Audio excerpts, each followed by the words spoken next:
Imaginez un roi qui transforme chaque geste en une légende. Ramsès II, le pharaon des pharaons, a régné pendant 66 ans. Mais ce n'est pas son pouvoir militaire qui l'a immortalisé, c'est sa capacité à manipuler l'histoire. Il a fait ériger des statues géantes de lui-même, certaines mesurant jusqu'à 22 mètres, et a placé ces monuments à des endroits stratégiques pour asseoir son autorité. Mais saviez-vous que cet homme a eu plus de 200 enfants, dont 52 fils, chacun destiné à servir sa gloire éternelle? Ramsès II n'a pas seulement gouverné, il a créé sa propre légende. Et les secrets derrière cette ascension à l'immortalité sont plus incroyables que vous ne le croyez. En 1274 avant Jésus-Christ, Ramsès II mène la bataille de Kadesh contre les Hittites, dans une région stratégique de la Syrie. Les Hittites, forts de 20 000 hommes, font face à une armée égyptienne de 17 000 soldats. Bien que la bataille ne soit pas décisive et qu'aucun camp ne remporte la victoire totale, Ramsès II, à travers des inscriptions et des poèmes, transforme l'événement en un triomphe éclatant. Dans le poème de Pentahour, il déclare avoir capturé 2000 prisonniers et pris 2500 chariots ennemis à lui tout seul. Les fresques du temple de Karnak dépeignent cette victoire de manière héroïque, avec Ramsès apparaissant bien plus grand que ses ennemis, coupant des têtes à une armée entière. Mais en réalité, les Hittites se retirent après cette bataille sans être vaincus. Ce n'est pas un échec, mais la propagande égyptienne de l'époque va bien au-delà de la vérité historique.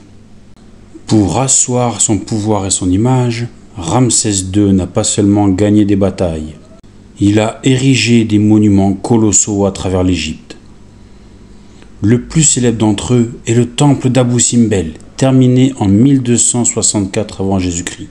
Cette structure imposante comprend 4 statues de Ramsès mesurant 22 mètres de haut, taillées directement dans la montagne.